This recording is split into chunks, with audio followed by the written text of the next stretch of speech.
Right, hello everyone, and welcome to The Narrative Show. I hope you're all doing well. We've had some technical difficulties, but it seems to all be working now, which is hooray!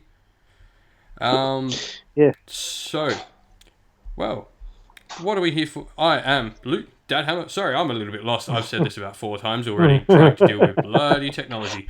I hope you're all doing well. I am Dadhammer, your host, and yeah, I hope. Yeah, I'm joined by my regular co-host Andrew. How are you doing, buddy? I am completely lost from all Uh, this bloody. G'day all. Yes, the wonders of modern technology have decided to screw us tonight, but we're soldiering on. Oh, I think they're screwing us again too. But please tell me they're not screwing us again. Video. No, it seems to be telling us we're on live. No, cool. I've got live. Yes. Right. I am really sorry for the start of this show. Let's start again. Hello, welcome everyone to The Narrative Show. I am your host, Dad Hammer. I am joined, as always, by my co-host, Andrew. How are you, buddy? Hi everyone. Third or fourth time lucky. Pretty good. Yeah. All right. This is just, oh my god, I'm so mad. That took way more effort than it should have. Anyway, what we're here to talk about today is, well, we're just going to have a bit of a celebration for the whole year that's passed in hobby, because I don't think we've had a better year in Age of Sigmar. No, it's been amazing. Cool. Hello to everyone who is viewing in. I am really sorry about all the delay, all the stuff. Please, if you are watching back, ignore the start. Yeah, YouTube changed everything and it's really different. So, anyway, let's start off with some hobby progress. Andrew, buddy, what have you been doing? Well, I mean, I've hit the sort of end of year wall. For those of you who don't know, I'm a teacher, and the end of term 4 is an absolute nightmare. So I've been plodding away getting my Nurgle, my Tamarkan's Horde stuff assembled for CanCon, which is what I'm still fiddling on now. And the plan is to have everything assembled by the school holidays, so then I can just sit down in those sort of 4 or 5 weeks and just get some solid painting done. Because there's not a huge amount of models in the army, as you would imagine. So it shouldn't be too much of an ask to get them finished for the big event. Yeah, there's not a huge amount of models, but there is, I guess, a certain level of complexity to them. And there's some rather large models. Yes, this big chap. Yeah, so I know you've been working on Tamarkan. Myself, I guess, hobby, I've been a bit of a hobby butterfly of late, just painting up random characters. I've painted up a Fungoid Cave Shaman, a Dark Oak War Chieftain. I've got Arkan on the desk. Oh, and there is the big boy himself. I've painted some Stormcast. I don't know what I'm doing at the moment. I'm just picking models and painting them. Yeah, well, we said you're not going to CanCon this year with new Bub on board, so you've got that luxury. Yeah, some luxury. I obviously have SAGT coming up. That will be the next tournament I get to go to. Well, that's not until March 13, 14. Unfortunately, tickets are sold out for that, but probably pop yourself on the wait list. Get in contact with Doom and Darkness on that one. Yeah, another one that's sold out really quickly. 45 minutes, I believe. Yeah. It's ridiculous. And it just goes to show. And then we had the Brisbane guys today put up that Bris Vegas will be going up soon. They're going to try and crack to 140 players. That's amazing. Yeah. Yeah. So many. You go. Yeah. Well, so many of these events are having to warn you when it's going live because they know that they're going to be at capacity and they're just going to sell out instantly. I mean, it's the golden age, if you like, of Sigmar. Yeah, no, it's great. Okay, I'm a little bit disappointed that some events sell out and you can't get tickets to them. But if you talk with a TO or the tournament organizer, you're like, look, you can try and get these dates really early from them. Yeah. And there's always dropouts. It is always worth putting your name on the wait list. Yeah. Because, there's always 1 or 2 dropouts. Life gets in the way. Yeah. But, yeah, it's been really good. It's been good, like, in the tournament sort of scene. And, like... Yeah. And more coming up next year? Yeah, more and more. I do think this year they seem to be a bit better planned than the previous year. Like, tournaments are talking to each other a bit more and sort of spreading each other out. Yeah. Well, I think, that's part of the thing, I think, with the tournament scene at the moment is we're spoilt for choice. Yeah. And the more spread out they are, the more chance that they'll all be successful. And even we're now seeing with, this is the Melbourne crew doing their own narrative event, so we're starting to see a bit of variety. Sydney GT was 2,500, which was interesting. Yeah, there's the teams event, obviously, done by Runax Wargaming. Yep. Liam ran a Shadowhammer, for those, so you can add him. Ran a Warcry event or something. At Moab, yeah. It's cool. We're getting variety now. We're not just getting like 20, 2,000 point tournaments, which are fine. I mean, I play in a 2,000 point tournament all the time. But, yeah. Well, I think that's part of the reason too, for the fact that Sigma is going from strength to strength, because we haven't got bogged down. It looked like it was going to for a while, like with everyone doing more or less the same thing. But with that variety now creeping in, it just keeps getting bigger and bigger. One of the problems I think that 40K has had recently, rules notwithstanding, is simply the ITC rules pack at every event you go to. Yeah, and I think like we've had some help with that as well by the General's Handbook this year pumping out technically like 36 different missions. Yeah. Because we had the 18, but then we've had both variations of 2018, 2019. Yeah. Not something I've seen explored in a lot of tournament packs really is like mixing up the 2 years, but it's definitely something that could be looked at. Yeah, we'll see what happens going forward. Yeah. Anyway, enough of this tournament talk. Into some news. And, well, there's been a little bit of news since we last talked. A little bit. So we had the release of Ogre Tribes and Ossiarch Bone Reapers, like the actual release. I think we were talking about them as pre-order went up last time. Yeah, something like that. So that's really cool. They've both come out swinging. Yeah. Yeah. What else have we had? We then obviously had most recently Slaves to Darkness go up for pre-order. Yeah, as well as some of that slave stuff that's in Warcry as well is up on the app, if not on pre-order. Yeah. The stuff we saw the previews for, the Sphinx thing and Ogroid. Yeah. Yeah, all their war scrolls are up on Azir and stuff, so they can't be far away. No. I think the Warcry tome is up for pre-order. Yeah, so they're probably... Yeah. It's an annual book, I think, from what reading it. Not sure. But I suspect that'll be because they've released all they've pre-released all the cards for Warcry for all the other factions as well. Yeah. No, it's certainly looking good. Excuse me, swinging air. There is a mosquito in my room, and it's really annoying. But yeah, so that's probably the news. Slaves to Darkness do come out next week. I can't wait. Yeah. Well, my CanCon army's has got more than a few slaves units in it, so I'm really hoping the points don't change too much with the leaks that have come out. It looks like it's not too bad, because otherwise I'm going to change what I'm doing. Yeah, I think. But yeah, all the points are available thanks to hashtag ManReadsBooks. Yeah. The greatest reviewer of all time. I don't need your opinions or anything. Just give me a fact. Yeah. Anyway, I don't think Black Library really had anything of significance Age of Sigmar wise. We've had the Advent calendar stuff, but nothing like no significant books come out from what I can remember. I don't believe so. I might be wrong though. It's been a month, so we might have forgotten stuff. Yeah. If there is, Mm. let us know.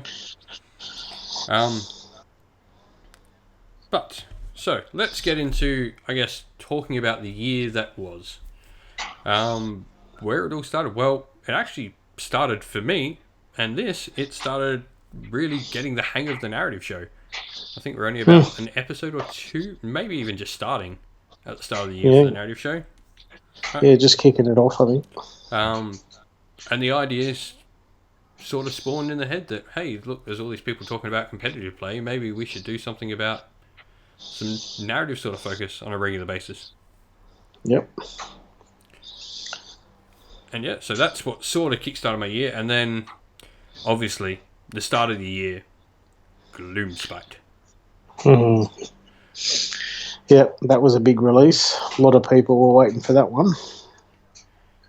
Yeah, I've only just got a Gloomspite army. Well, I got the last pieces of it anyway.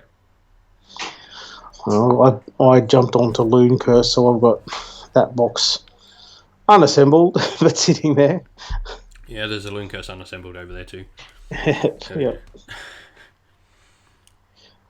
But yeah, Gloomspite. So I guess as we go through all the releases of the year, we're gonna go, are they let's just be nice and simple, up or down. So for you, what are Gloomspite? Oh, I think they're up. I mean, in terms of narrative, I think they're up. I mean, they're one of those sorts of armies. They scared a lot of people initially, but I think they've sort of settled into that sort of comfortable middle. Because they tend to be modelers armies with all the squigs and the trolls, Troggoths and stuff. So yeah, they're an up for me. Yeah, no, I have to agree. Like with an up, for the most part, an up. I think the only thing maybe is the basic Grots didn't get an upgrade. Yeah. And the spiders sort of felt unloved.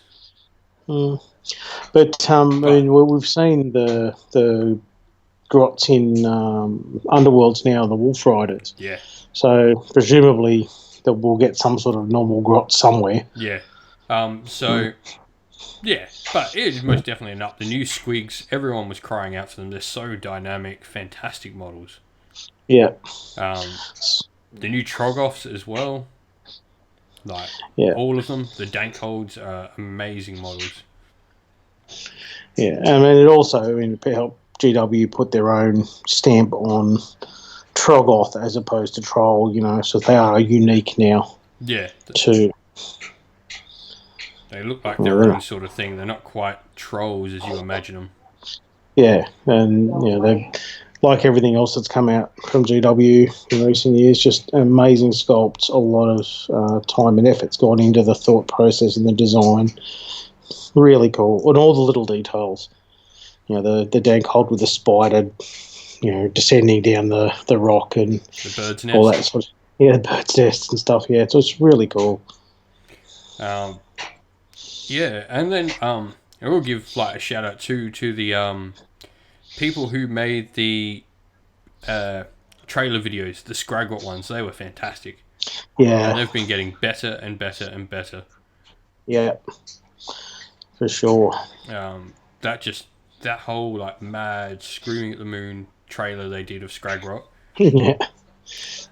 His whole narrative is really cool too. Yeah, the Bad Moon spoke to me once. Yeah, and his very cool mental asylum of fungoid infected patients is so cool.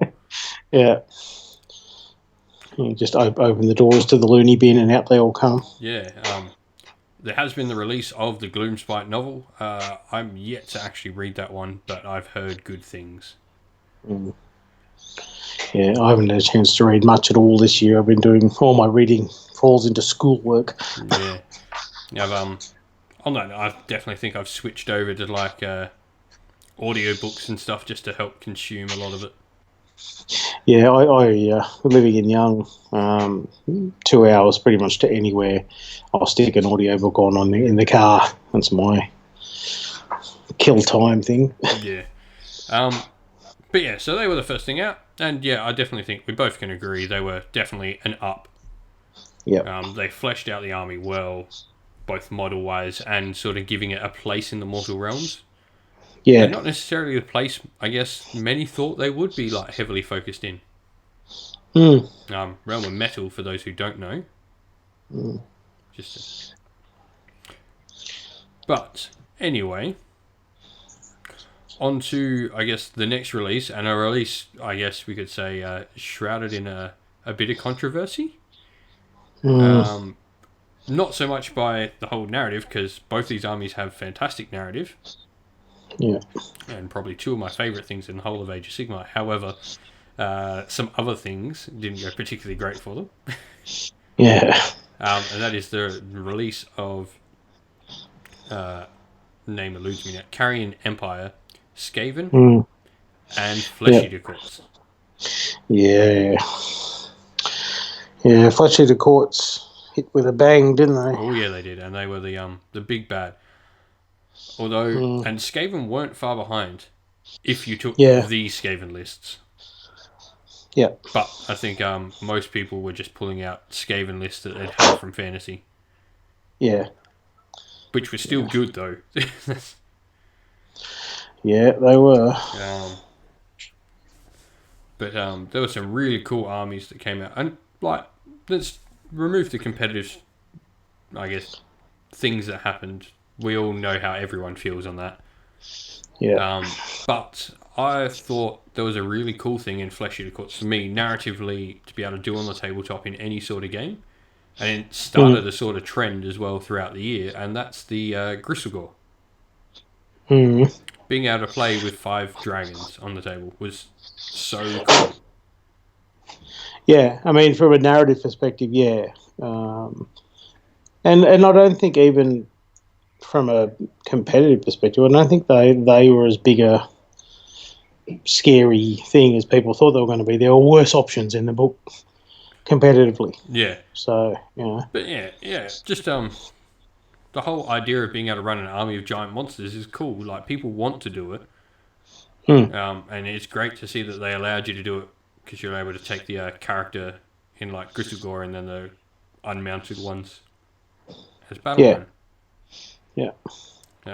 So yeah, narratively, and like the ability of like how it changed how Flesh Eater Court armies were, I thought Flesh Eater Courts was a massive up. And not only that, their lore is just fantastic. Yeah, again, from a narrative perspective, I'd give them an up.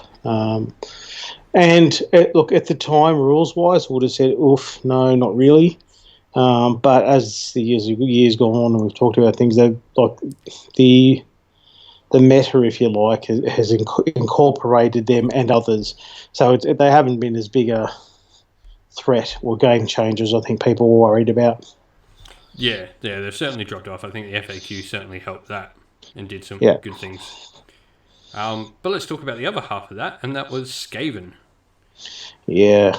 So many people were looking forward to this army. This is so many people's like heart and soul in this army.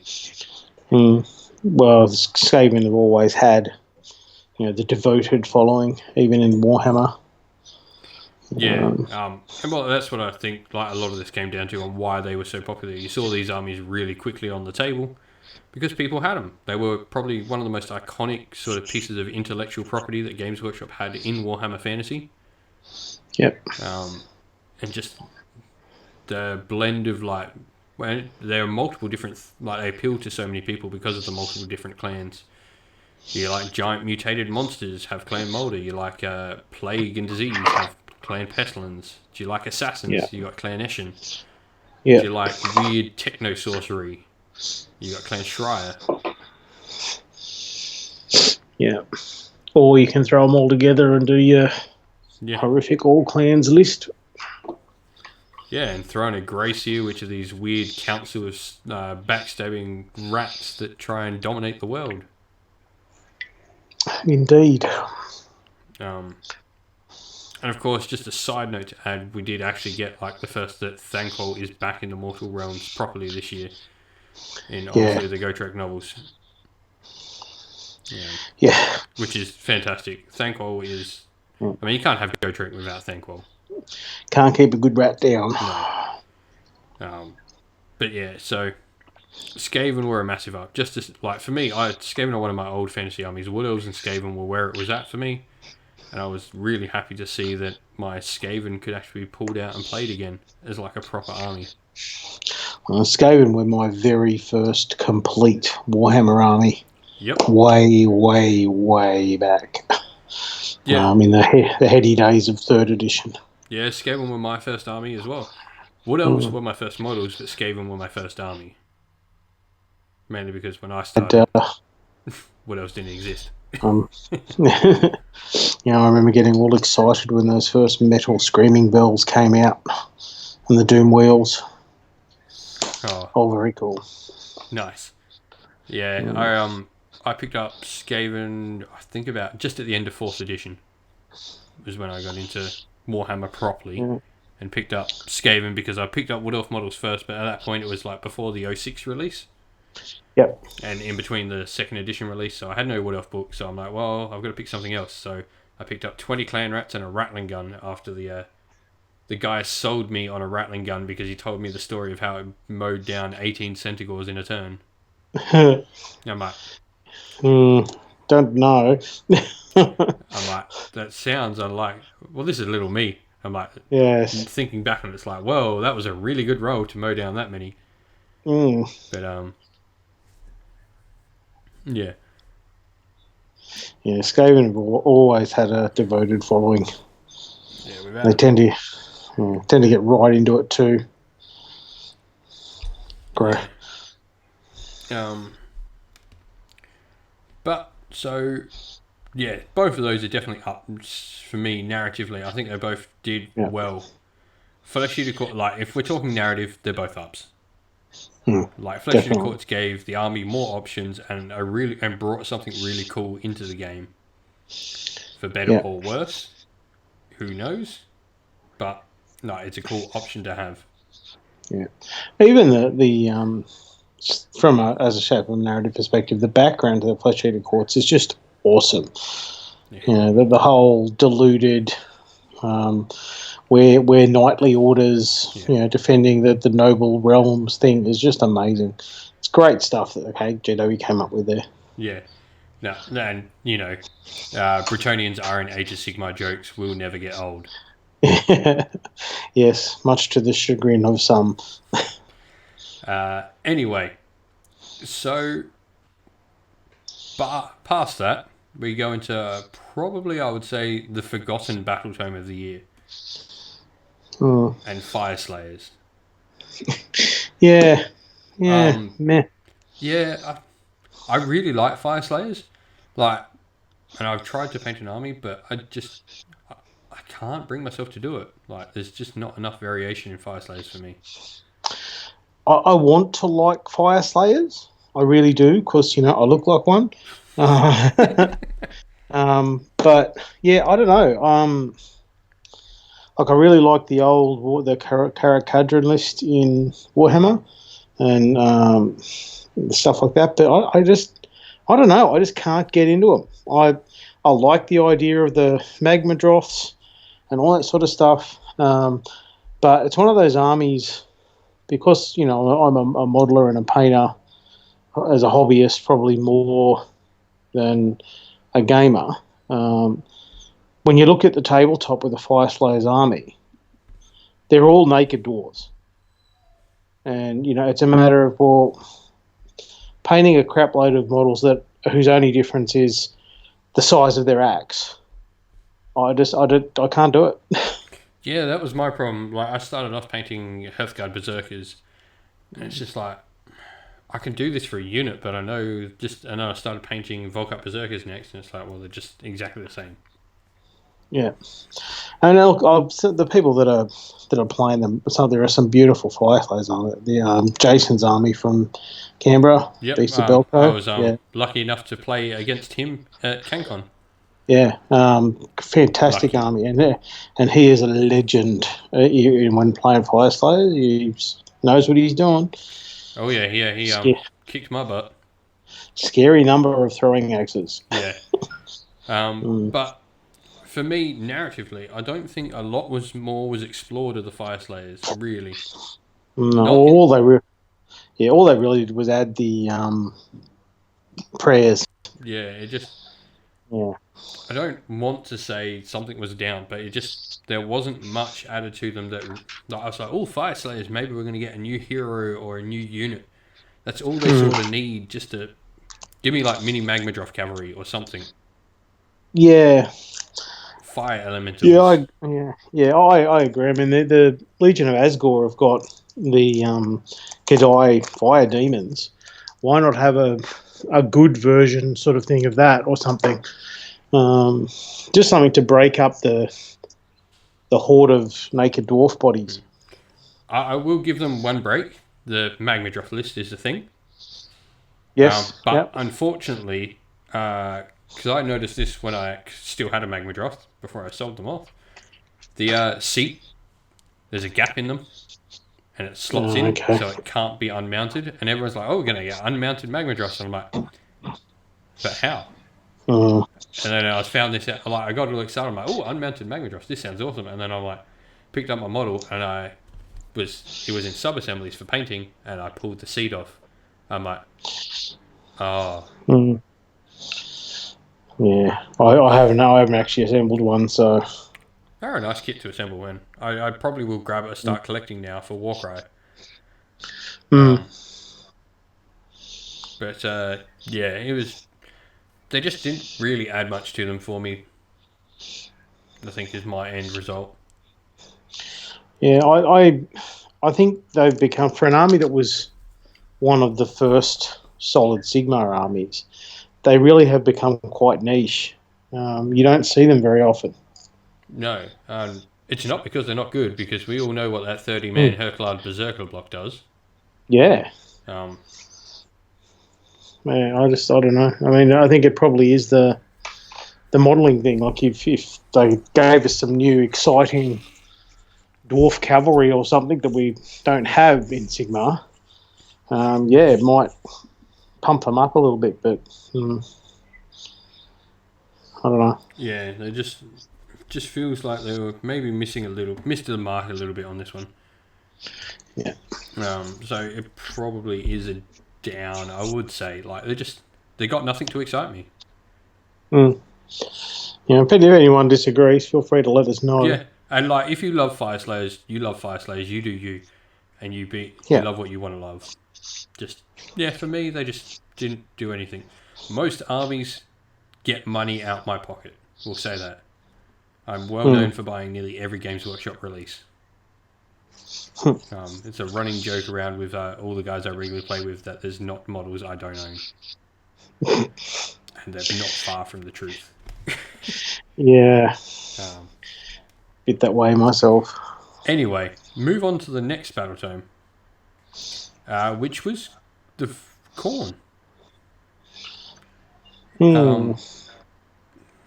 They actually got a few different things. We got a new Skull Taker. We'd obviously had Wrath and Rapture earlier in the year, so we got a re-release of Karanak. Yep. We got the totally not endless spells, not spells. Yeah. And the Coke can holder. Yes. Yeah, that's probably one of the most naff pieces of terrain, I think. It's a really good piece of terrain, like in-game, but it's just... rules-wise, yeah, but model-wise, it's just...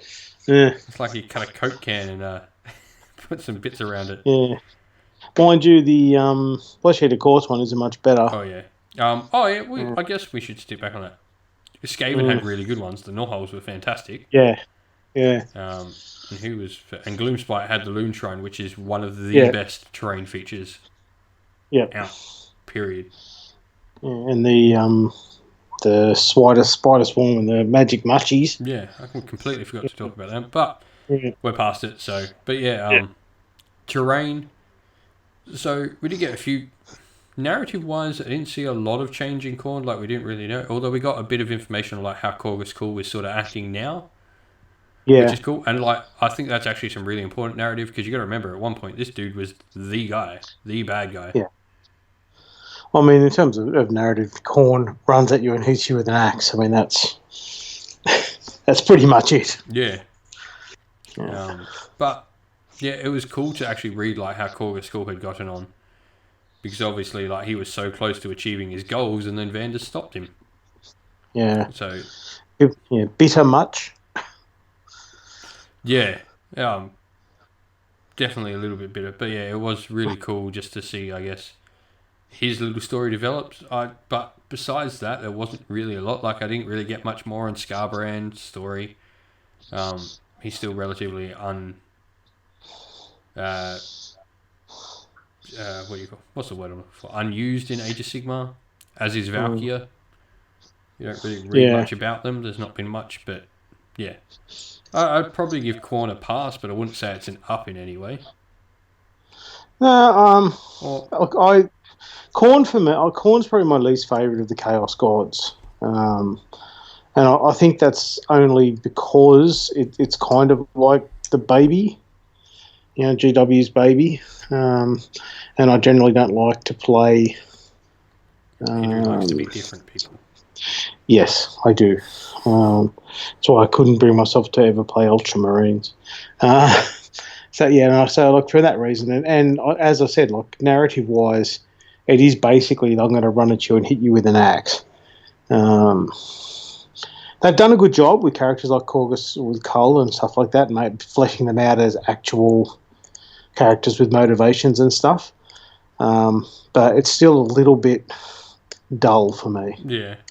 They're sort of missing what I guess some of the Khorne characters out of other books sort of had, or fantasy, where they had a bit more to them than just blood-crazed warriors. Yeah.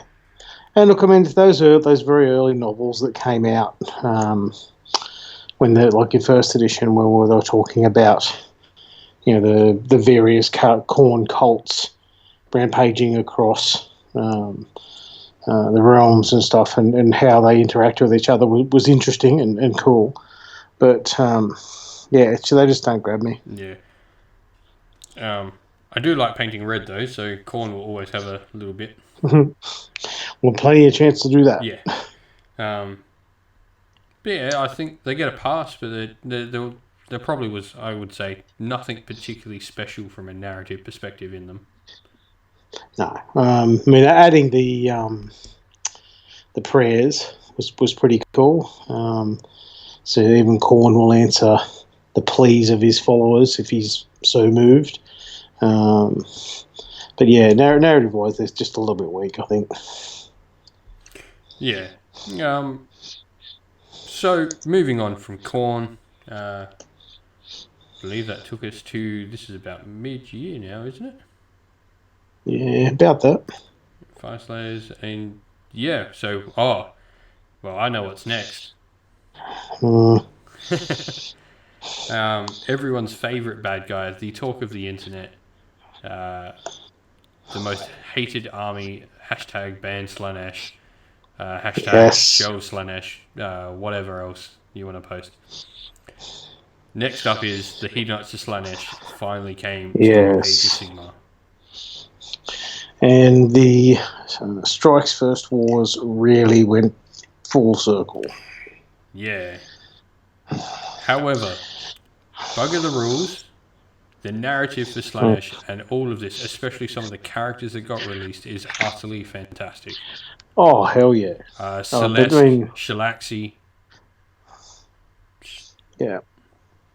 The whole concept of the different factions of Slaanesh doing different things to try and bring back, or become that they're god. It's so clever, and it gave Slaanesh, I think, a lot more story, because for them, a lot of people ignore the fact that Slaanesh is not just about anime sex gods.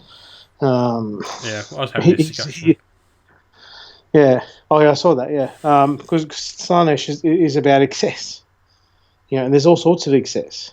And if you look at the great original Realm of Chaos books from 3rd edition, they had some great stuff in there about who this god was. And I think going into Sigmar, GW had a bit of an identity crisis with Slaanesh, which led to some of that really cool narrative about him, her, it being captured and the souls pulled out.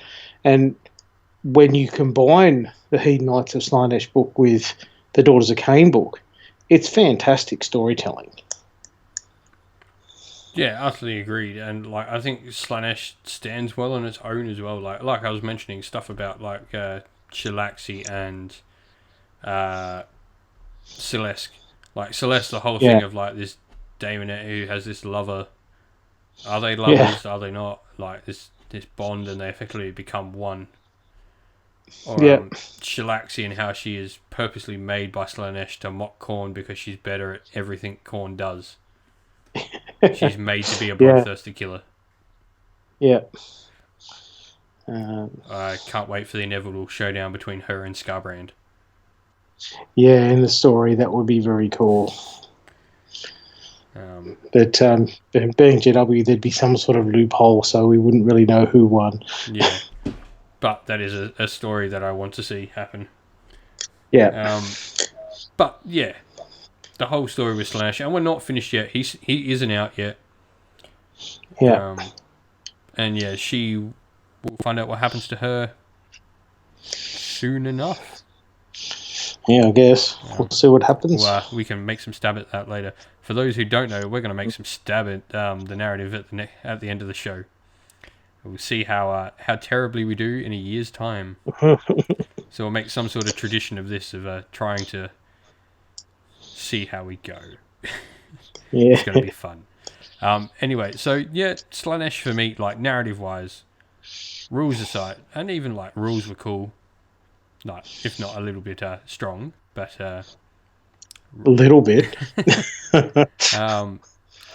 Narrative-wise, Slaanesh is a massive up. I think they did really well actually giving them a place in the mortal realms and making you understand the story of what followers with a god who they know exists but has disappeared feel like. Yeah, agreed. The story is amazing. It's just very subtle the way they've steered who this god is away from that sex fiend stuff, which I like. Yeah, we can talk a little bit about the models because like the new Keeper of Secrets sort of shows that it's so sort of like a more excess in extravagance sort of sort of thing. Very like glamorous and like beautiful, but not in a sort of sexy sort of way would be the way to describe it. Yeah, it's alive and supple and yet looks like it's dangerous. Yeah. Yeah. I think all the sculpts got released because what did we get? We got that. We got Celeste, which is probably one of the coolest models of the year. New Fiends. Yeah. Oh yeah, definitely. Completely forgot about them. Yeah. The Contorted Epitome. Yeah, that was really nice. And obviously the Fane of Slaanesh, the Endless Spells. Yeah. New Mask. Yeah, yes, and a new mask as well. Yeah. Look, that being said, I did play against the Slaanesh army at last round of Sydney GT. And as overpowered as some of those rules can be, in the right circumstances, they're not unbeatable. So, no, they're certainly not unbeatable, and I don't think anyone. I've played once against Slaanesh, and I was playing with Hallowheart on the other end, but I thought it was a good game.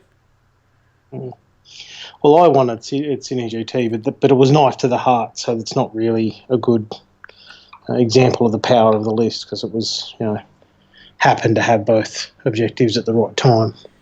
Yeah. Anyway, so yeah, narrative-wise, Slaanesh gets an up from me. Yeah. Yeah, I think definitely from narrative, I think, I've always liked Slaanesh. That was fantastic. So, on to, I guess, the next thing that happened, because we were supposed to get a book, but it got delayed by stuff. We'll go with that. I don't like getting into any of that sort of thing. But stuff happened and our book got delayed, so it seemed really obvious that we got something earlier than we should have in Forbidden Power. Mm. And this is probably the single biggest narrative thing that's happened over the year. Yeah. And so what Forbidden Power was it was this city in the realm of death. Obviously we know about all the storm vaults and all that got shattered open thanks to Nagash. Thanks, Nagash. And there was this one that they found underneath the city called, I forget the name, Lethis. In Shaiish. And so Lady Alinda and her Nighthaunt hosts and her new Legion of Grief came out to fight and attack it. And they ended up succeeding. She actually defeated the Lord Celestant. Sorry, the Celestant Prime, not Lord Celestant. Yeah. And broke open the Storm Vault, and some soul drifted out. We'll find out who that soul is later. Dun, dun, dun. Stay tuned. But this was a really cool book for multiple reasons. It gave us like a heap of narrative content. Yeah. We got some new endless spells, generic endless spells in it. Yep. Excuse me. What else? And then obviously we got the Legion of Grief for Lady Alinda. We got what was going to be, I guess, the first look at how a Cities of Sigmar army would work in Lethis. Yep. Defenders of Lethis. And then we also got some really cool like narrative stuff. So like the Awakened Artifacts rules and stuff like that were really cool. Yeah, I haven't seen they haven't had much use, but yeah. I've heavily recommended them to the dwellers. Yeah. That's the time we will see them in those events. But yeah, so like this was just like I don't think, unlike I guess the first one, this wasn't as much for competitive play. It didn't have the realm artifacts or anything like that. This was very much a narrative driven sort of release.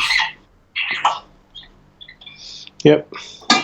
There wasn't a lot in there for competitive play, so yeah.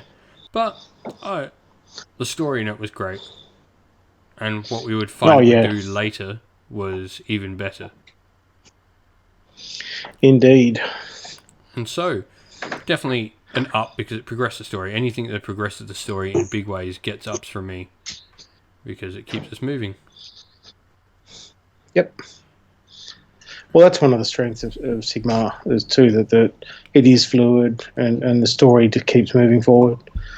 It means we don't run the risk of getting bogged down the way some of GW's other properties did until recently. Yeah, without a doubt. So, the next thing to be released, we'll skip over the GHB because it's not really anything really narrative. Oh, actually, no, we won't. The GHB does have something of narrative worth. Mercenaries. Yes. Yeah. I've yet to see them see much play either. I'm trying to figure out something that would work well in my narrative sort of list.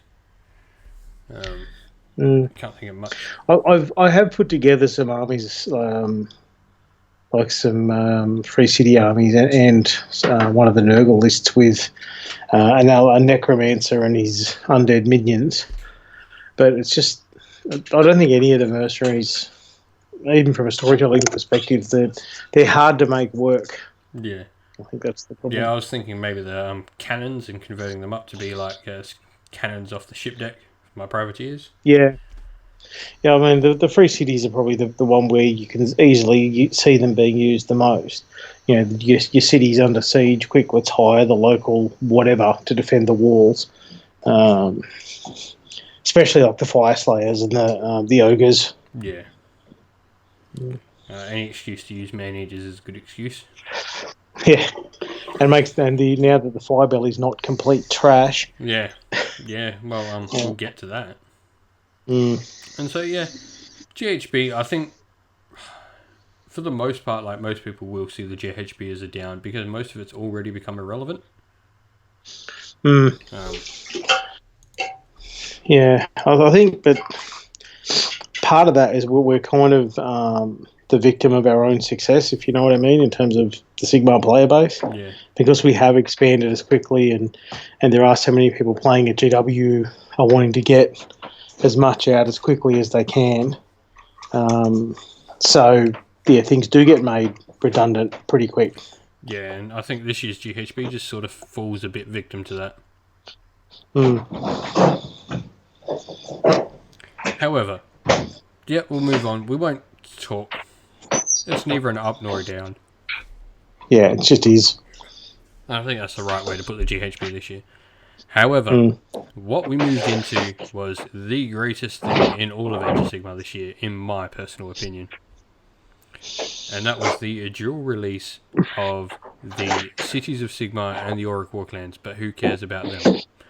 The who? Yeah. Cities of Sigmar. If you don't know, we're really big fans of the Cities of Sigmar here. We'll talk about Oryx first, though, because if we don't, we'll spend 2 hours talking about Cities of Sigmar and not about Oryx. Yeah. So, Oryx, they got changed into Warclans, and so we saw the Bone Splitters and the Ironjawers come together. Yep. If you so choose. Yeah. They're in the same battle tone. You can run them both mono if you want, but you can also run this great big war with both. And I've now played against, I think, every iteration you can out of that book now. And it doesn't matter which one you run, you're going to walk forward and you're going to kick teeth in. Yeah. They are no joke. And which is great because orcs should be amazing to fight. Yeah, I mean, and they did suffer for a long while.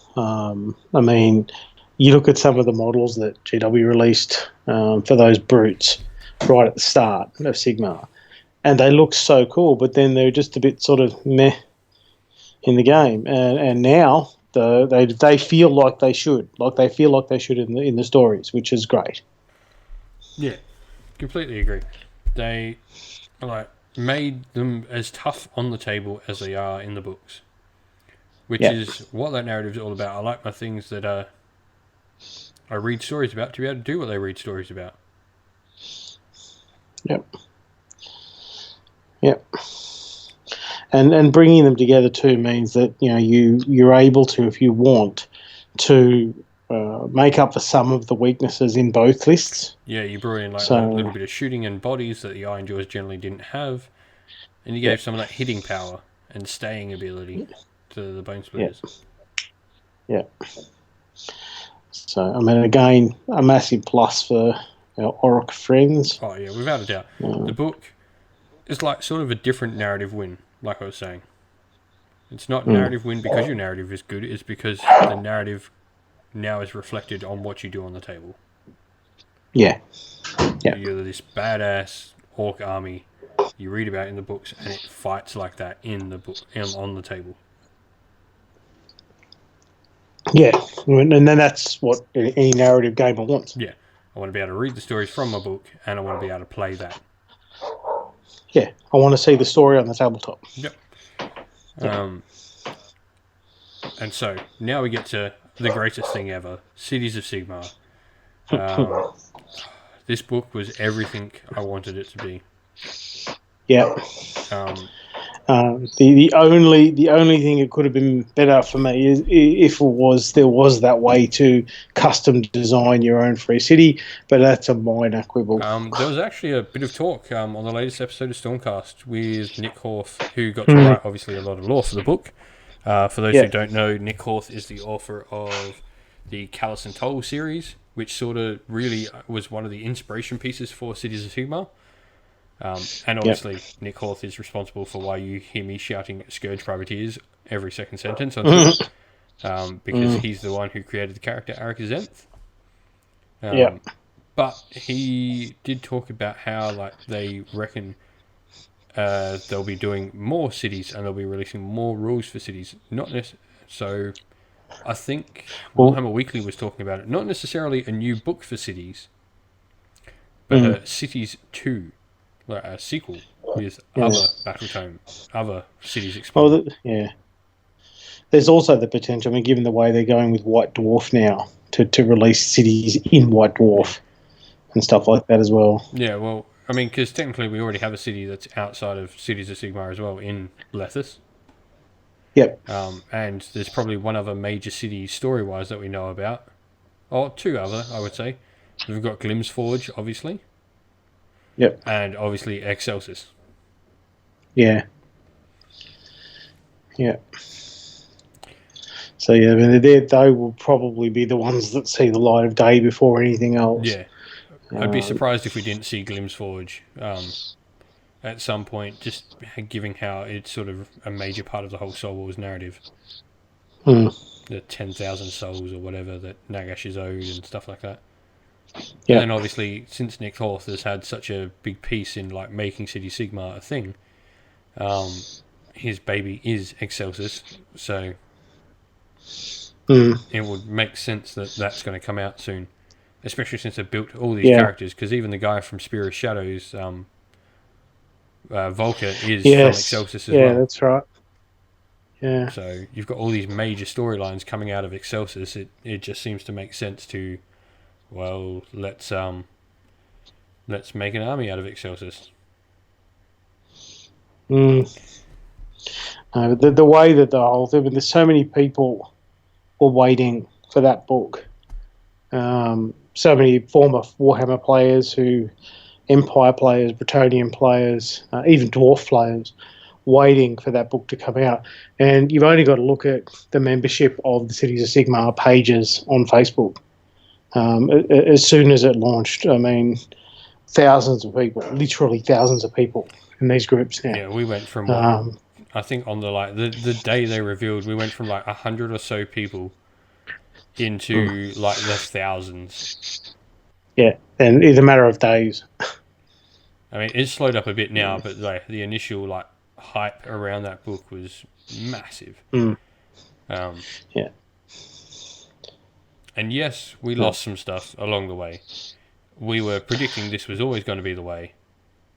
Yeah. Double ups went away, some older kits went away, and things that you can probably say we're expecting soon went away. Yeah.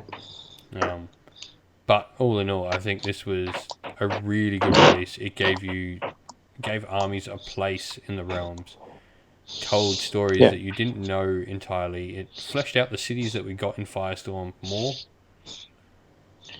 Yeah. Like we got the whole like how I don't know. Anvilguard's a good example of how they splay that defoliant out on the forest around it because it's some magical forest that tries to eat the city. Yeah. Or and pisses off the Sylvaneth. Yeah. Or Phoenicium, where this like mist surrounds the city due to this amber tree that got broken down by phoenixes flying around it because magic. Yes. Or like even Greywater Fastness, which is very simple an idea, but made so much better by the fact it's in a realm that opposes its very nature. Yeah. Yeah, Cities without a doubt isn't up for me.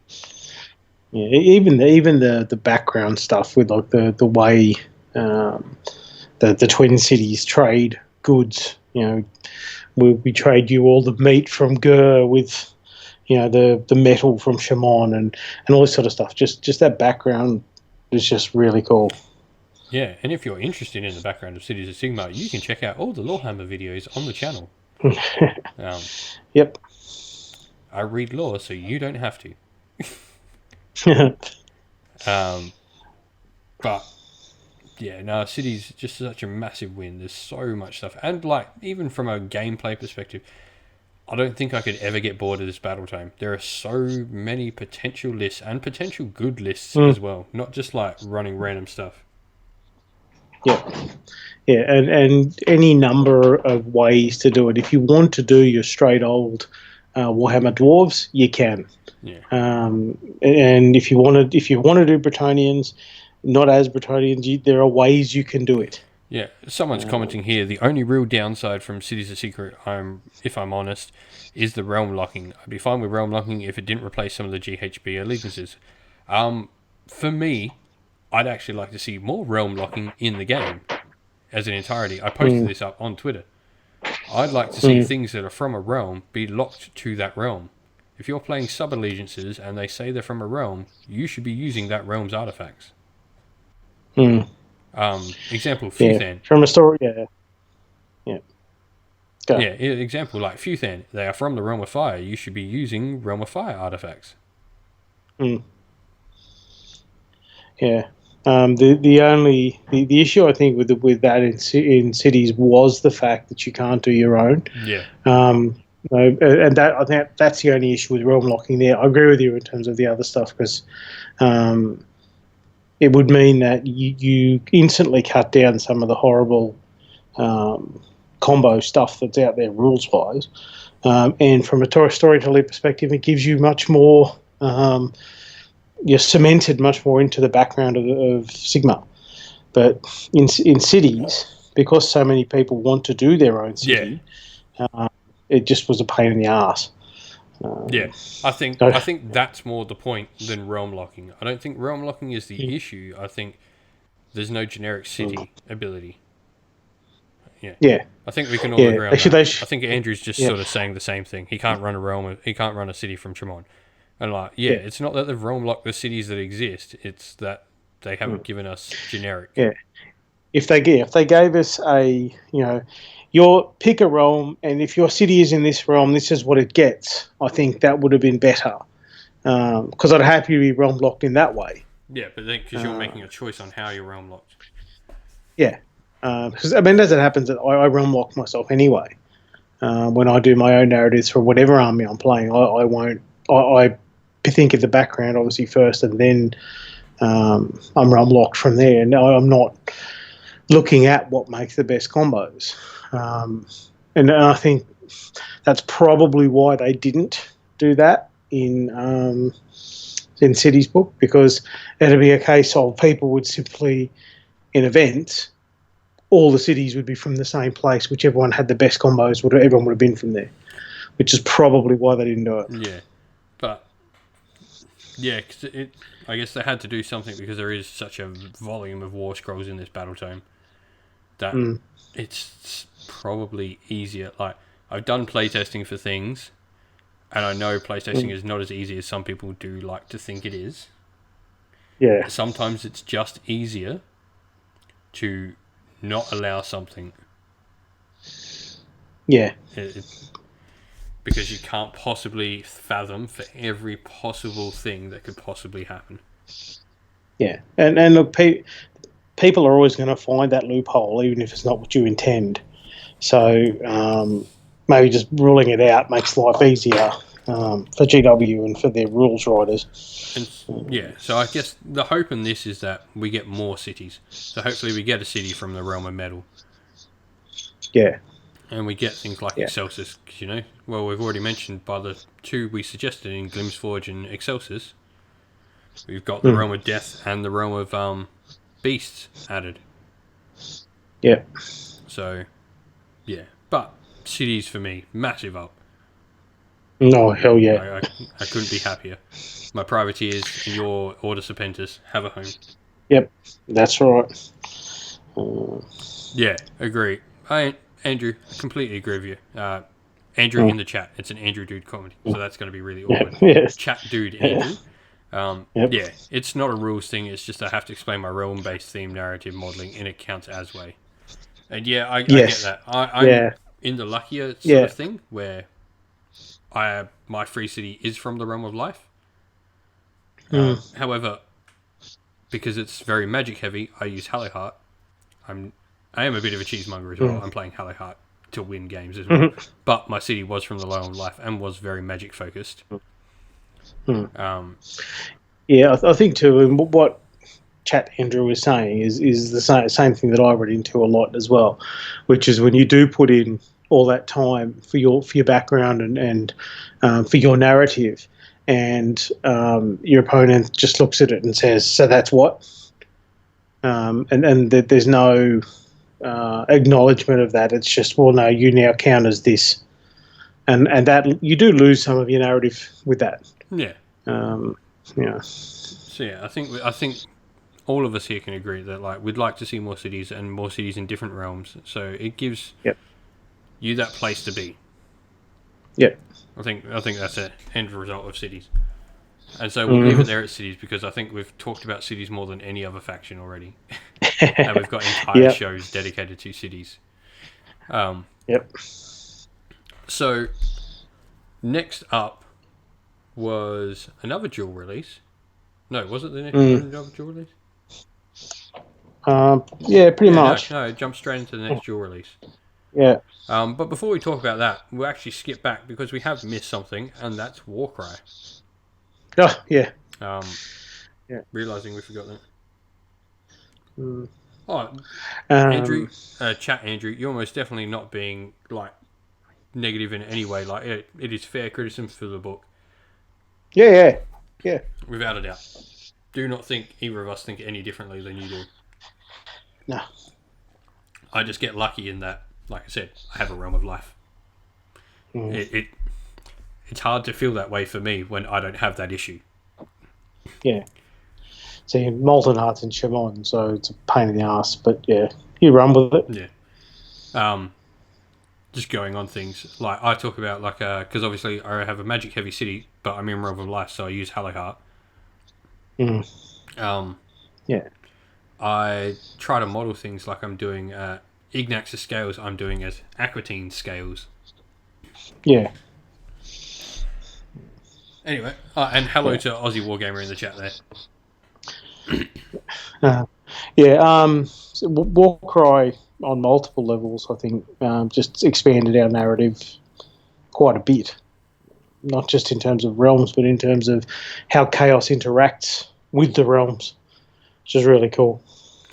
Yeah, without a doubt. I think, pardon me, it showed chaos in a different way that we don't normally see. Yeah. And some beautiful models. Yeah. But I really think this was a really, really good release. Like Warcry, it's a fantastic game as well on its own merit. Yeah, it also is, for a game like Sigmar that is expanding into bigger armies and stuff, at least with some of the newer releases. Warcry is that gateway drug, so you can buy your 1 or 2 squads and you're done. Yeah, and they're pushing out expansions of that really quick. So, and I'm using the Corvus Cabal models as a carrion tribe that's going to be in the Howdah of my War Mammoth for CanCon, just because I like them.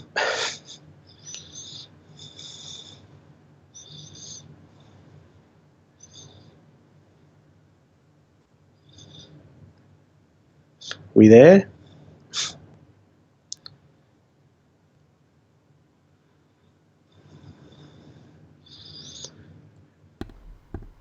Can you hear me now?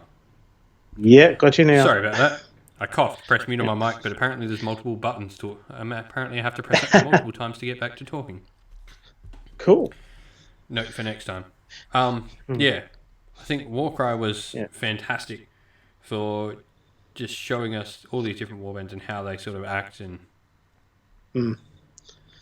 And with the later release, which we'll get to in a minute, they're now fully available in Sigmar as well. Yeah. Yeah, agreed. The models are fantastic.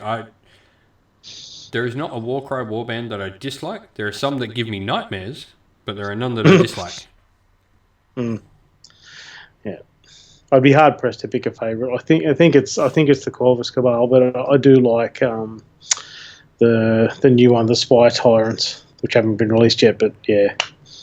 Yeah, I'm keen to see like these pyre dudes. Aussie Wargamer is asking, what are you using for the basis of your mammoth? It is an actual mammoth. Yeah. We'll leave it at that.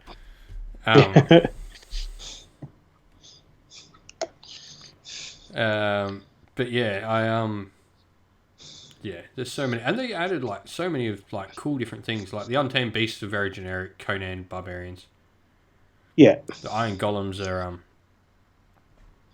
I guess a creepy. little bit war smithy. Well, what they have done from all of them, from that narrative perspective, is shown us that in the realms, any race can be corrupted by chaos. Yeah, that's actually a really good point because we saw ogre, dwarf, and elf. Yes, and Beastman in the Spy Tyrants as well, which is melded in with the humans. Yeah, and there was like more interesting lore sort of added. It's that you've got to remember that the realms do belong to Chaos. Chaos won. Yeah. And Order is trying to take them back. The cities of Sigmar, in amongst all this, are tiny little pieces in amongst an ocean of chaos. And so chaos is the natural way for people to be in the realms. And that's why I said, the unique way that chaos manifests in each of the realms is really cool. Yeah, whether it's the poison sort of nature culture with snakes and stuff of the Splintered Fang, or the more savage Untamed Beasts, or even the weird Unmade who wear their faces as belt buckles and is horrifying and nightmare fuel. Yeah, they're very Hellraiser. Yeah, they didn't replace the Marauders, and we'll get into that shortly. But anyway, we'll move on from Warcry. Yep. We'll talk about the one other specialist game side thing for Age of Sigmar that was released, because it has an interesting release as part of it. And that was Warhammer Beastgrave. Yeah, with some new factions. Yeah, with the Kurnothi, who... Yeah. Come on, please make a full army. Like, the amount of hype that was behind Kurnothi, GW need to make a full army of this. Yeah, they don't feel right just rolled into Sylvaneth. Yeah, like, people were really keen on them. Yeah. And what they've also done with Beastgrave, as I said, mentioned before, is they're bringing out the newer stuff for the different factions as well. So with the Goblin Wolf Riders, which we haven't seen since, all the conversion straight over from Fantasy. So, and they are great models. The Ripper Snarlfangs, they are fantastic. Yeah. Shout out to the Beastmen in that as well, with like the fat Ungor and stuff like that. They're really good. The Ungor cutting his chest open. Yeah. Very cool. And even the Grimm's Watch, is it? Yeah, the ghouls. They're really cool. I think, this has probably been one of my favourite seasons of Underworlds. Like, just model-wise, there's so many good ones. Yeah. But, yes, on to the next big release, and probably the second or last big release of the year, which was the Feast of Bones. And boy, oh boy.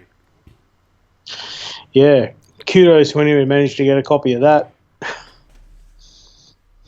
One over there. I had to import it from Poland. Yep. We blinked and they were gone. But as much as that sucks for the people who didn't get it, I think it says just how strong the community goes behind stuff. Yeah.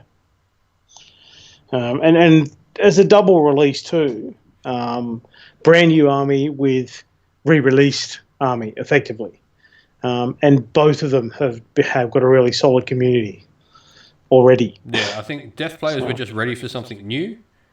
Obviously, they had got Flesh Eater Courts, but it was no new models besides obviously the Archer Regent. Yeah. Almost said Archer Revenant. And we have forgotten about them. We'll talk about them after. The problem is there's so much we've forgotten, so many things as we jump forward. But the Bone Reapers added another unique Sigmar army. They're not like anything in high fantasy or any other fantasy game that we've seen, which is again smart marketing on GW's part, but also means some amazing concepts and models that they're not constrained by anything that exists. They can do whatever the hell they want. Yeah, without a doubt. I think these were really mixed received, actually, to be honest. Yeah, I'm for my mind, as I said it, I think it was last episode. I don't think the paint jobs do them justice in the pictures. Now we're starting to see some more stuff. Catacross with a different paint job is amazing. He was probably the But only thing that, like, I guess everyone agreed was amazing in the release. yeah, But but without that flat bone color on everything, they do look really cool. yeah, I'm painting up some what are the OP The forearm. the OP ones called? No, the paint scheme I'm doing is the OP ones because I actually like it. Yeah. Petrifex Elite, the Yeah, red and yeah. grey. The Yeah. color scheme is really cool. Yeah. Yeah, that's totally my excuse for having them.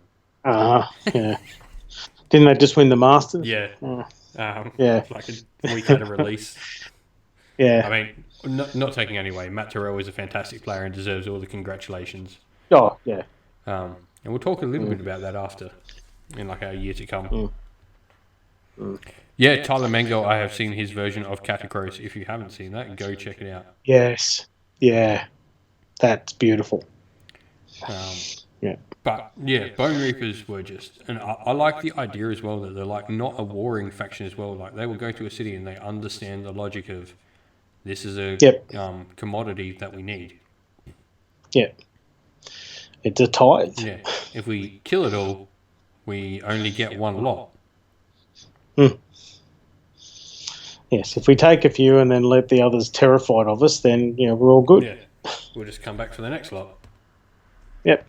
But yeah, I thought the narrative for these guys and like what they are, how they go about their business, it was amazing. Yeah, very cool. I can't wait to run these guys against you in the Age of Sigmar RPG. You guys are going to get stuck in a town that's getting attacked by Bone Tithe at some point. Oh, excellent. Well, that's I'll have an ether entrance. So see you.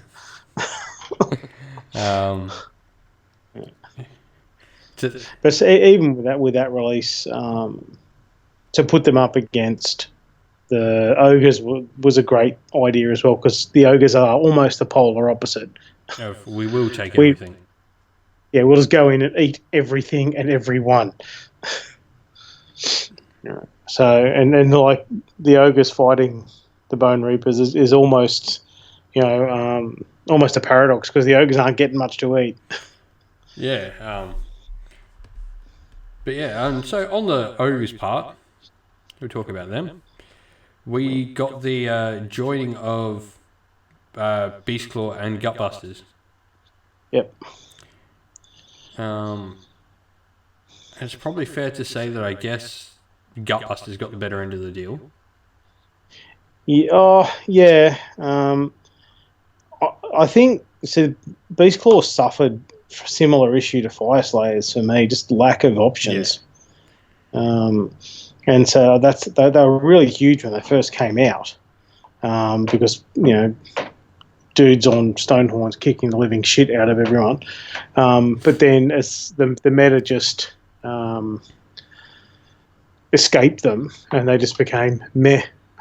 Yeah, I think one cool thing that happened with Beastclaw is they got the whole behemoth disappearing rule and stuff like that. So now we were able to take big monster lists, which is cool. Like they're never going to win tournaments with those lists, but they're cool. And you can do it, and that's the most important thing. Just be able to do what you want to do. Yeah, and I mean that's where they had the benefit of the ghouls that had come before them, because that meant that their precedent was set, so they could do it. Yeah. But I think the Gutbusters, it feels like they got a better deal simply because they were a compendium army. But I think overall they equally benefit, because the Frostlords and the Huskarls now can bring just generic ogre bodies alongside them.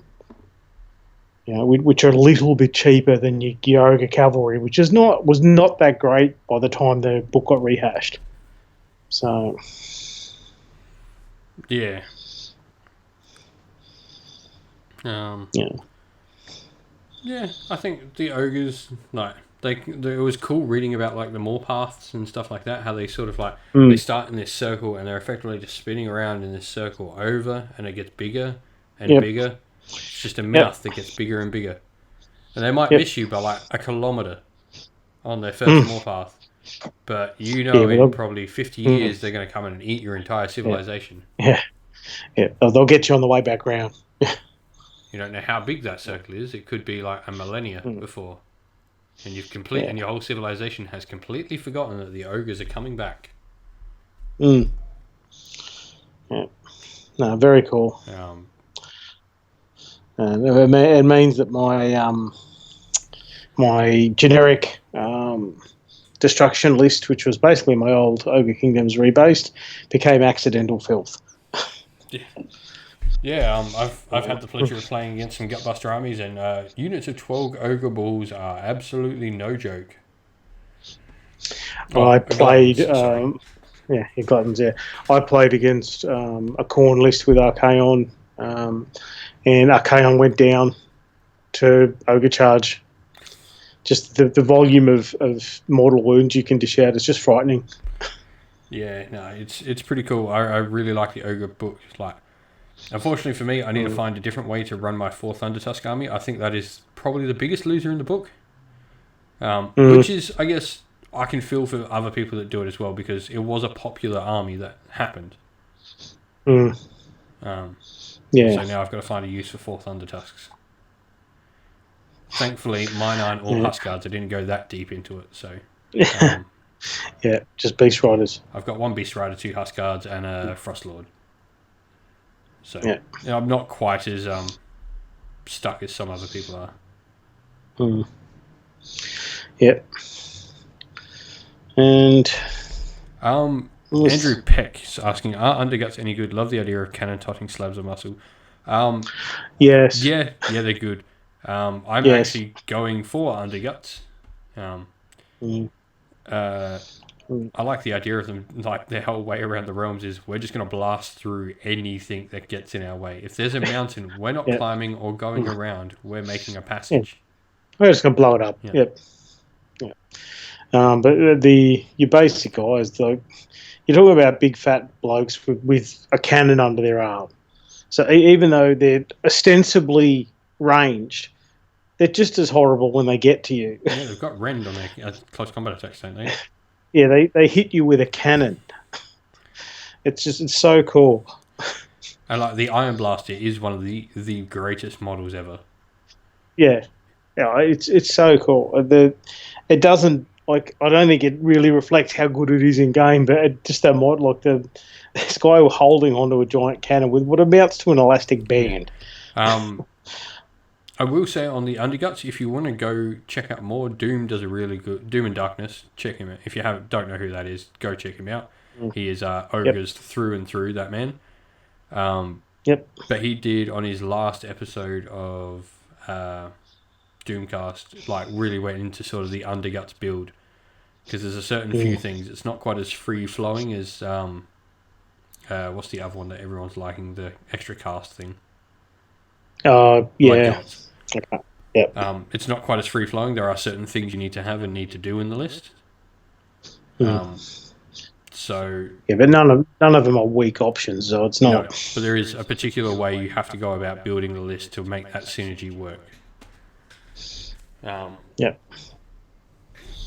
definitely go check that out. You'll get a lot more information than you will from either of us, especially on ogres. Yeah, Doom's the man. Or hit up Mick Wendell on Twitter. They're the dudes to talk about ogres, especially in competitive play. They're both fantastic players and know their stuff. Anyway, we will go back in time because we completely forgot about them. But, so did everyone, because I remember having this battle tome for a few months before it was released. Because I was one of the ones that got lucky, and we'll explain why Made that it. is. So Sylvaneth got released, but didn't. So they were supposed to get released. They got held back. There were some issues with shipping across the world for whatever reasons, and Yeah, and it was kind of shit. Like, and like not just obviously no fault of GW's, arguably, but we had all this hype, and then it didn't come out for what seemed like forever. So then by the time it was released, everyone had kind of moved on. yeah, and it was sad because Sylvaneth are one of those armies that are ridiculously popular. So many people own Sylvaneth armies. Yeah, it was just like, oh, them, yeah, I remember now, yeah, and that was it. Like, Yeah, and like even hardcore Sylvaneth players I know have sort of dropped off them. Like, it just, it was unfortunate, and it just killed the hype. yeah, because the endless spells, like the giant wormy spite is very cool. Yeah, the Glaive. Yeah, Gladeworm, yeah. But again, yeah, but by the time it was out, I was like, oh, yeah, well, I'm doing something else now. So I will say the Arch Revenant model is fantastic. That is one of the nicest models of the year. Yeah, the symbiotic spite with The bug. Bug, yeah, very And a cool. really cool like rule. Give him props on that rule where like he can choose to take a wound but not take the wound and instead just loses fly. Because the bug is like symbiotic bug takes the wound for him. Yeah, and so you can't fly anymore. It's just like that's actually cool. That's yeah, very very narrative. Yeah. And yeah, it just one thing, probably the most important thing, is that nothing changed with the rules on trees. Which I don't care about the rules. I like playing against armies that have their feel and play to their story, and Sylvaneth make forests appear. So I don't care. Yeah. Yeah, there was a fair bit of angst around However, that, but yeah. Oh yeah, whatever. Yeah, I understand. I understand people think, and I think the new trees do help. Yes, Sylvaneth players had to go buy more trees. That might be the reason why we saw them drop off a bit. But the new trees do make playing against them a lot better. Yeah, much easier to use. Yeah, so yeah, it is what it is with Sylvaneth. I'm not going to give them an up nor a down, just because I feel the whole release was sort of screwed over by things outside of control of GW. Yeah, it was just meh by the end of it, and through no one's fault. Yeah, really. So yeah, it would be harsh to give them a rating. And so with that, we move on to the last release of the year, coming out next week, Slaves to Darkness. Archaon has an army again. Varangard can be marked. Soul Grinders and Be'lakor are in. Yeah. Ogrod Myrmidon is the best GW model released this year. Yeah, he's very cool. The Ogrod. I mean, I really like the Sphinx thing as well. I think battle armor. Yeah. Yes. It's got that weird Eastern aesthetic, like straight out of Japanese mythology. I love it. It's interesting you say that because it's from the Realm of Light. And we know the only other thing with an Asian sort of look to it are the Cypher Lords, who are also from the Realm of Light. Yes. So, what does that mean for Light Elves? Maybe we're gonna finally get those Elven Samurai. Yeah, just putting that out there. They are the two things. They're very Asian inspired, and they're both Realm of Light. So, yeah. Anyway, back onto Slaves to Darkness. We'll get into our future picking soon. Yeah. No, it's one of those lists in the same vein as City of Sigmar and Ogres. People have been waiting because this is their old school Chaos list. Yeah, and so many people own this army. Like, I used to play Warhammer Fantasy, and Slaves to Darkness is one of the... It's like Stormcast and Space Marines. Slaves to Darkness were the army that most people actually had one of. Yeah. It was that army that everyone you knew had some variation of it. Yeah. And we finally got some new warriors with a bit more dynamism. They look fantastic. Which is cool. I really like that because I think I can take my old Chaos Warriors, buy a couple of new boxes, and mix them up, and nothing looks out of place. Yep. Same with the Knights and the Lord on Battle Iguana. Yeah. Cracker Drac. I believe I coined the name. It's now called Kakarot, and its power is over 9,000. Yeah. But yeah, he's very cool as well. Very, again, GW can call it what they want because it's their copyright. But I'm from the perspective of someone who's taking Tamarkan's Horde and Nurgle for the year. Nurgle Demon Princes have almost become an auto-include. Yeah. Oh, good morning, Tristan, or good night. I don't know what this is. And which Chaos God has been the biggest winner from the Slaves to Darkness release? Well, if you're talking, I guess it's too early to say, but all the competitive players I know, myself included, Nurgle seems to be the thing that people are talking about. Yeah. Again, I might have ended up with accidental filth. Because I've got a couple of units of warriors and stuff in this list. Depending on, I think I'm going to have to change stuff because they've gone up a little bit. But the combo of the Demon Prince now with the War Shrine and some warriors and stuff, it's just scary. Tristan says it's morning. Okay, good morning, Tristan. Morning. But yeah, I think... And apparently there's a panda in the chat now. Oh, good. Good afternoon to, I hope I said it, Nyang the Panda. What a name. Because, I mean, the thing with because the slaves can also, when they're marked, just go into the other Chaos lists, that's a huge plus as well. It's a book like Cities, because what it does is it gives you all these different options for armies. Yeah, without a doubt. Like, I think, and narratively, like, these are like the generic Chaos. These are the Chaos you are most likely to find in the Mortal Realms. This is just as important to the realms as Cities of Sigmar is. These are the generic bad guys. Yep, and then that's why all of the new Warcry warbands are in there. Everybody's in there because this is what it's like to be living in the Mortal Realms. These are the guys you're going to come across. Yeah, I'm really excited to see where they take someone like Be'lakor.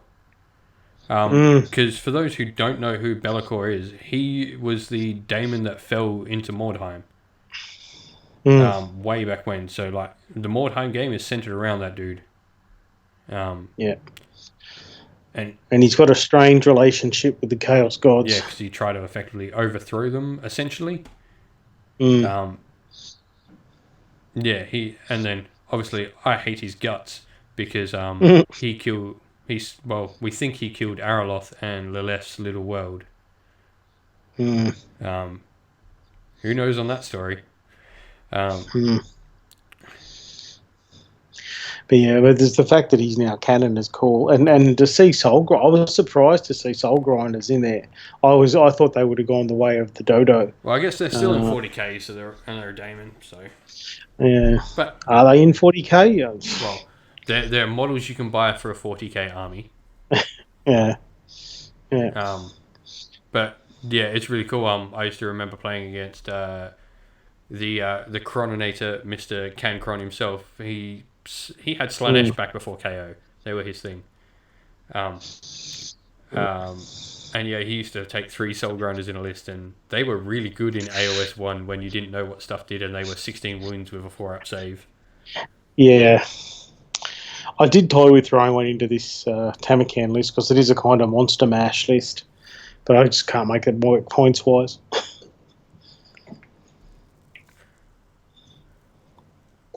Yeah. Nyang the Panda is saying Slaves to Darkness is going to be so awesome. I can't wait for people to come fight my Cities of Sigmar army. Yeah, it's Yeah, yeah. That's the narrative. Yeah, the cities versus the slaves is the narrative. yeah, and So like I was saying before, it is the narrative. Like literally, that is the two baseline armies, and yep. so everything in the world seems so much more extravagant or less extravagant because we have this baseline now. Yep. All of a sudden, your Corn Warriors do seem like those so over the top, blood crazed maniacs because you've got this baseline of what a Chaos Warrior is. Mm. And Stormcast seem like above human because you've got the baseline human. Mm. I think in terms of um, sort of, I guess it's a little bit of summing up where the year has gone. What we have had since the start of the year till the end of this year is the fleshing out of all of these things, and the addition of slaves just caps it. Yeah. So there's not much else they could have done this year, because I mean they've been churning these books out. You just think about what we've just said. Like the number of books they've churned out this year is amazing. Yeah, we forgot two of them on the way through. Yeah. So answer Tristan Gray's comment. Who is Araloth? Araloth is a Wood Elf noble. He's now just a Glade Lord character. What is Yep. it? What's the called? I forgot the name of what the character's called now. What's the Wood Elf character called? Nomad Prince. Yeah. Nomad Prince. And effectively, his whole story was he was a dick his entire life. Like he was like the whole snooty noble his entire life until the one good deed he did in his life was save Lilith, the elven goddess, daughter of the Everqueen, whatever she was in the end. Alariel. Yeah. This elven goddess, the one good deed he did was save her from a demon. It is the only good thing he ever did in his life. He was an asshole. And so, because he managed to save this demon, save this goddess from a demon, he got her blessing and everything. So, out of the one time he decided to be a good person, he got everything. And then dead. Yeah. Well, we think dead. His whole little world sort of disappeared in a vacuum, and we don't quite know. But yeah, more than likely dead. But I hope not. It'd be cool. He's one of those ones you could bring back. We'll go with that. He's in the maybe pile if they ever decide to release him. Yeah. But yeah, Bella, he's another one. I mean, it is a great model. I mean, it has sort of stood up pretty well, the Be'lakor model. Yeah. But I was a bit surprised that he was in there as well, because I thought they'd probably beaten him, but no. Yeah. No, it was cool. Like, I did post up, and I have been doing this a lot when GW's been releasing. I don't know if you've seen, every time they go, oh, well, this is stuff. Ever since the city stuff happened where they removed, cannons and stuff, I'm like, well, they removed the merc companies they released. When they post up the stuff for man-eaters, I'm like, so are these man-eaters going to be removed in 2 weeks, just like you did the last merc rules you gave us? And it's like, no, they're going to stay. And I'm like, and then literally Doom, the comment below me, like screenshot it and like, cool, I'm holding you to this. I now have photo evidence. Yeah. He even put it up on one of his Doomcast episodes. He's just, and then so when they did that when they Slaves to Darkness release, I'm like, cool. I don't mind stuff being removed, but just please be upfront. Is anything going to go the way of the dodo? And no, they said nothing, and no, nothing has disappeared. Which I'm cool with. Like, I don't mind stuff going away. Models disappear. It happens. Yeah. I like that they're getting better. I think they've learnt from what happened with cities and how pissed the community was. Because that was... Through no shadow of doubt, that was poorly handled.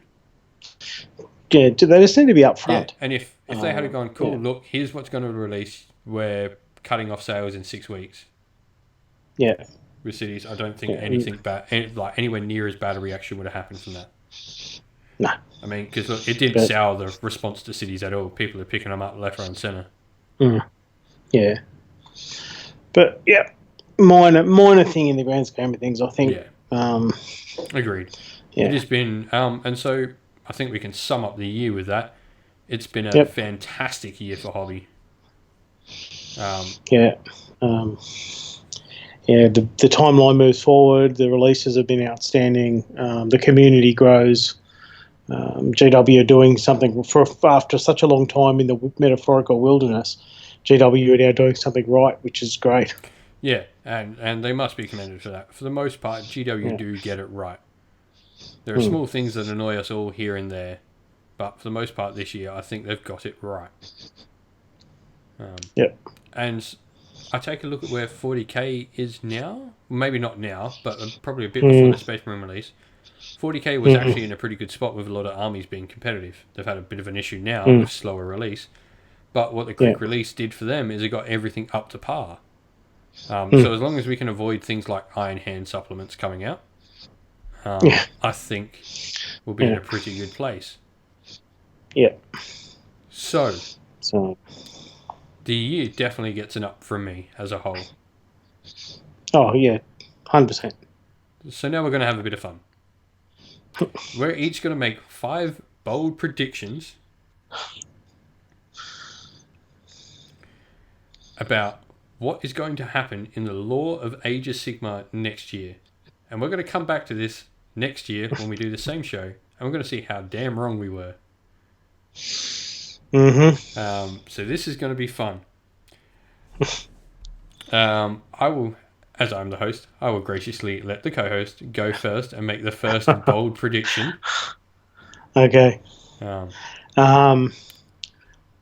I am thinking forward. I would think that we're going to see some sort of major incursion of Seraphon coming back into the fold to fight back some sort of wave of chaos. With Archaon coming back, I think the narrative will progress. Archaon will sally forth from his citadel, and I think it'll be Seraphon that come down to stop him. Nice. I can totally get behind that. I'm totally going to play it safe with my first prediction. Well, sort of. I'm going to make a prediction about the Light Elves. We know they're coming. We know they exist. So it's not like that's not the prediction. I'm predicting what they're going to look like. I have this image in my head of like 4-armed, giant, winged angel elves. And I think they're going to be so ridiculously over the top, like godlike beings, because Teclis failed, right, with the Idoneth. And he failed hard. I think he's going to make sure that these can't fail, and they're going to be so utterly like powerful that they're going to be like 1 or 2 or 3 man units, and they're just going to be massive models. That's a big call. I was thinking about it the other day. I'm like, all right, let's go with this. What is it for not having a stab in the dark and having some fun? But yeah, so giant angel 4-armed elves is what I'm calling it. All right. So you go. Number 2. I think we're going to see, not earlier, probably later. I wouldn't be surprised to see Slaanesh released. Probably around the time that we see the Light Elf release. Because we've been alluding to the fact that, in Hedonites and stuff, that they're getting close to finding him, her, it.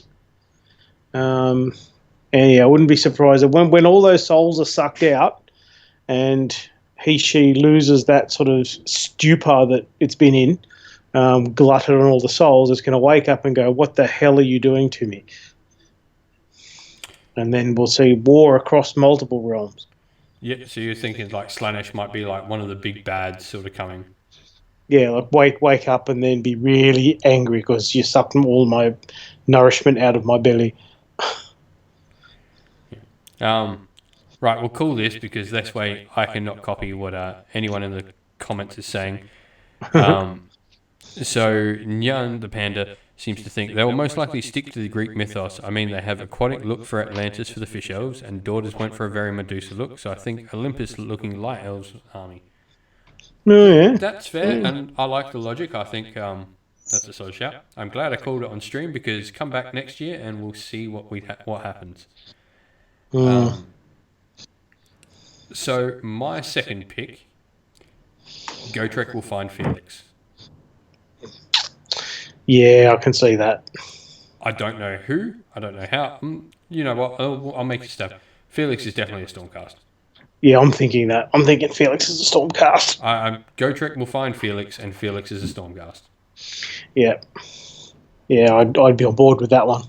Like, I don't know, he's a Knight Questor or Errant Questor or something like that. It just... Surely that's where that story is going. Yep.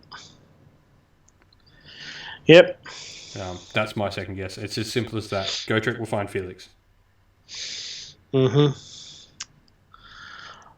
I think, in terms of staying on the Elven side of things, I think we're going to see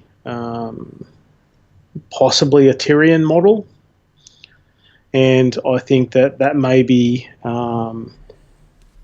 we might actually get for the first time a civil war type thing, because I think Tyrion and Malekith are not going to be friends. So you're calling like some sort of order civil war? Yeah, because we've been hinting at it. The idea that, Malekith really doesn't like them anymore. And he's seriously on his mother's side. Yeah. So I wouldn't be surprised to see not necessarily a sort of split, but some sort of conflict between factions, which would then possibly open up in terms of rules-wise options for civil war campaigns and things like that, which I think would be pretty cool. Yeah, no, I think that's a cool one. All right, my next turn. What do I plan?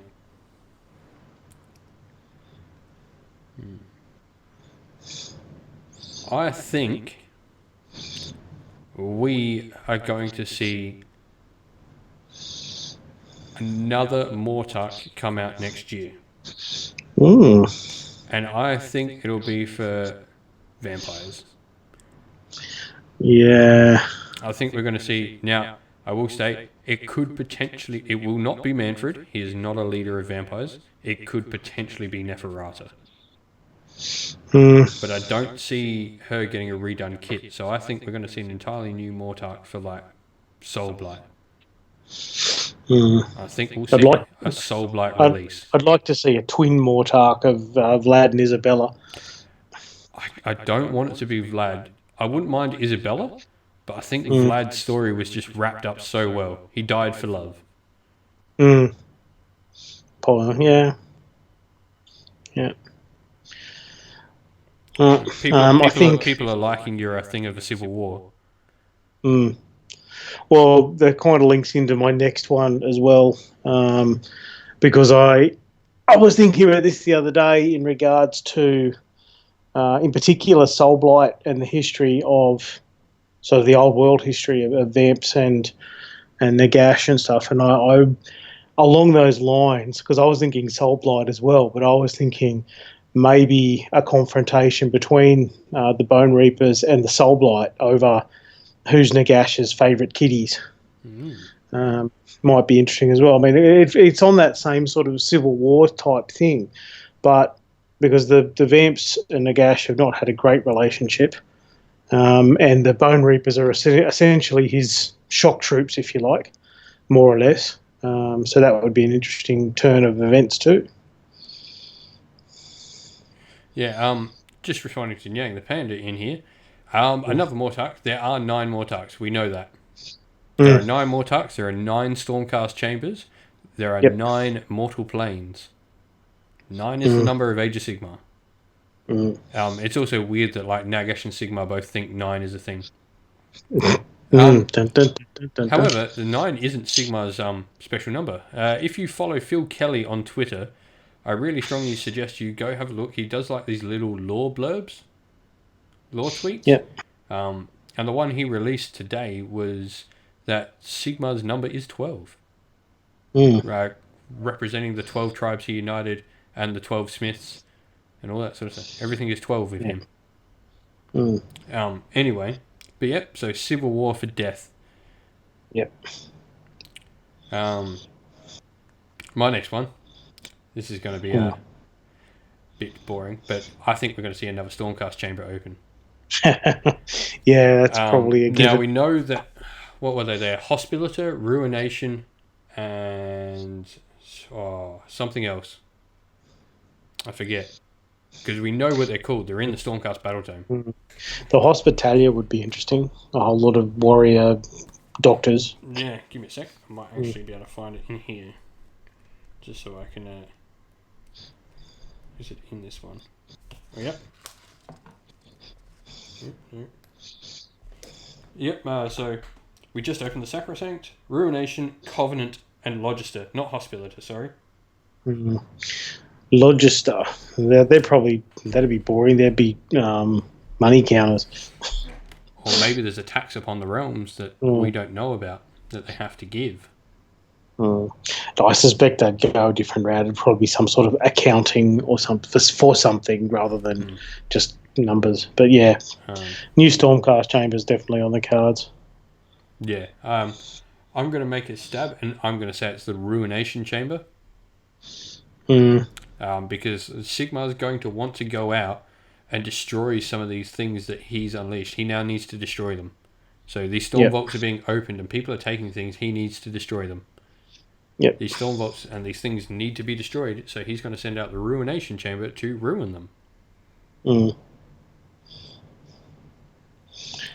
Yep. I don't know what that's going to contain, but yeah. Well, the other one I was thinking about is in terms of new forces, because we haven't really had something completely new and unique for Chaos. So some sort of, not necessarily a new god, although given what you're saying about nines, maybe there are more Chaos gods. There always used to be in sort of third ed fantasy. But perhaps something new for Chaos, some new Chaos faction. Given all the stuff that we're seeing with the Ogroids, I'm thinking we might have some sort of big, nasty, chaosy thing a la ogres, but slightly different. Yeah, no, which would be interesting. You're interesting me very much in this. Ogroid army? Yes. Sign me up. Where do we sign this petition to make this a thing? Yep. Because we've also had the Femoroid as well. Yeah, and obviously the Thaumaturge. Yep. And all that stuff. So that, I think, if that gets in a similar vein to the Kernothia, I think there's potential there for a completely unique, brand new Chaos. As opposed to, the standard Chaos, well, standard, but, the Chaos that we all know, that we know. Yep. Something brand new, the Bone Reapers for Chaos, basically. Yeah, no, I like. All right, you just talked about it. Kernothia are going to get a full army. I think they would not show that, and then I think the Sylvaneth's keyword is just a stopgap. I do think we're going to get a full army of them. I at least hope we're going to get a full army of them. Yep. I want that so bad. And you know what? Let's try it. Aralof's going to lead them. I'm hoping Orion's going to lead them, actually. But I'd hope my son stays out of war, but yeah. Yeah. And my last one is one that it's kind of narrative, but also modelling wise. I think the Forge World stuff is going to be written out of the lore. Yeah, well, we have lost a bit of it already.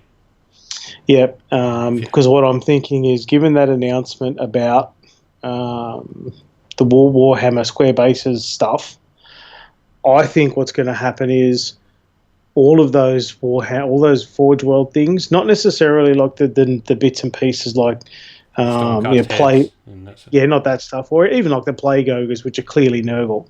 I think we're going to see things like the Legion of Asgore become one of Forge World's new Warhammer lines and things like that. I think it'll disappear from Sigmar because it's always been fairly niche even though there was little snippets of it mentioned in the last rulebook. They mentioned the Fimir a little bit and the Legion of Asgore a little bit, but I think they're going to go away, and I think they're going to be part of the canon in the new Warhammer that comes out.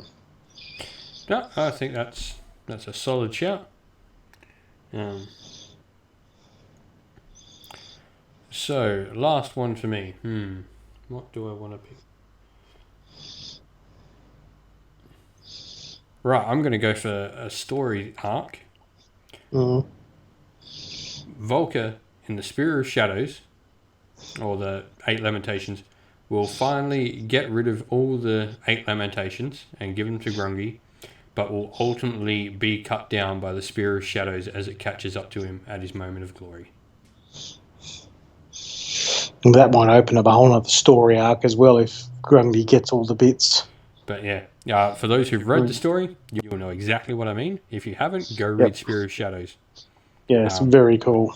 But yeah, that is my prediction for the ending arc of that story. Is that he's finally going to triumph, get the last thing back to Grungy, and then it's going to catch him. We will see. Yeah. But that's it. That's our 5 guesses for next year. Thank you all those in the chat for joining us and having a bit of a ramble on some ideas of your own. I'll just check through the last couple that I've seen going. Stormcast with Flamers. Yeah, cool. That might be the Ruination Chamber. That's cool. But anyway, we're going to go because it's really late for Andrew. It's been a good show. Thank you all for joining us. And we will catch you all again probably in a fortnight, as we probably take a look at some Slaves to Darkness or some Chaos sort of focused stuff, or maybe there'll be something new. Who knows with this year? There's always something new. Yep.